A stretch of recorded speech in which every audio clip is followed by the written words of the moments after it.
নমস্কার বন্ধুরা, happy new year. সকলকে নতুন বছরের অনেক অনেক শুভেচ্ছা। আগামীকাল 31শে ডিসেম্বর আমরা রেডি হয়ে আমি আমার ছাদ বাগানে গিয়েছিলাম, গাছগুলো লাস্টবার দেখে এলাম। তারপর বেরিয়ে পড়লাম, যদিও বেরোতে বেরোতে আমাদের দুপুরবেলা হয়ে গিয়েছিল। তো আমরা চলে গিয়েছিলাম আমার বড়দির বাড়ি। তো আমি বড়দির বাড়ি গিয়েই আগে ছাদে চলে গিয়েছিলাম, ওখানে দোলনায় একটু দুলছিলাম। অ্যাকচুয়াল বারবি বিহু ওরা আগেই উঠেছিল ছাদে, তারপরে আমি ওদের সাথে উঠলাম। আর দুপুরে খাওয়া দাওয়া করার পর দিদি রাতের জন্য এখানে উননদরি আলুর দম, এখানে নান হচ্ছে, পোলাও হয়ে গিয়েছিল। অ্যাকচুয়াল আমাদের 4 জনের ডিসেম্বর মাসে জন্ম মাস, যেরকম আমার হাজব্যান্ড, 2 মেয়ে আর আমার একমাত্র ভাইজি।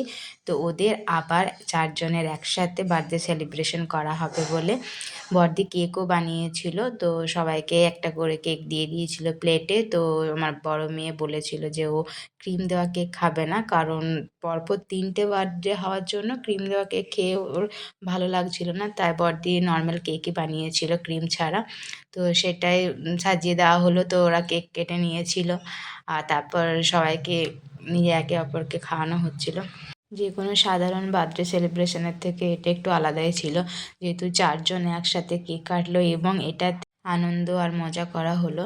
সবাই ভীষণ খুশি হয়েছিল। মেসি এসেছিল আর ভাইরা তো বিকেলেই চলে এসেছিল। তারপর একে অপরকে সবাইকে কেক খাওয়ানো হয়ে যাওয়ার পরে এবার গিফট দেওয়ার পালা। আমিও ভাইদের জন্য একটা গিফট এনেছিলাম, ওর জন্য একটা ব্যাগ কিনেছিলাম অনলাইন থেকে। যেহেতু ও নেক্সট বছর বলছিল যে স্কুলে ভর্তি করাবে ওকে, তাই ওকে আমি ব্যাগটা গিফট দিলাম। আর এদিকে ভাইয়েরাও গিফট এনেছিল, তো রায়ের হাত দিয়ে গিফটগুলো দেওয়া করালো। আর এতজনের ভিড়ের মাঝে রায় খুঁজে পাচ্ছিল না কাকে গিফট দেবে। তো যাই হোক, বারবি দিদিকে আর বিউকে গিফট দিয়ে দিয়েছে। আর বিউ তো বেচারা গিফটগুলো নিয়ে খুঁজে পাচ্ছে না কি করবে।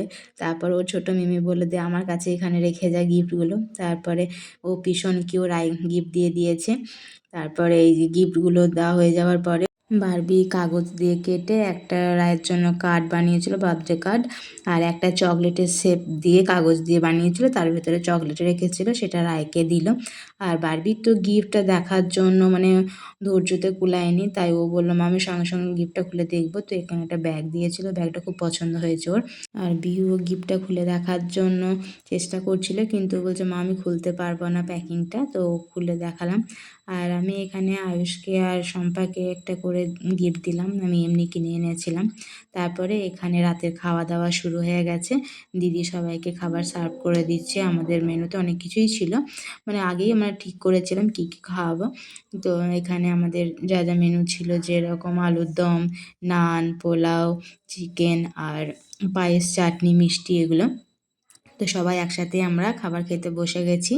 খাওয়া দাওয়া শেষে মেজদি আর ভাইয়ের বউ ওরা বাড়ি চলে গেল।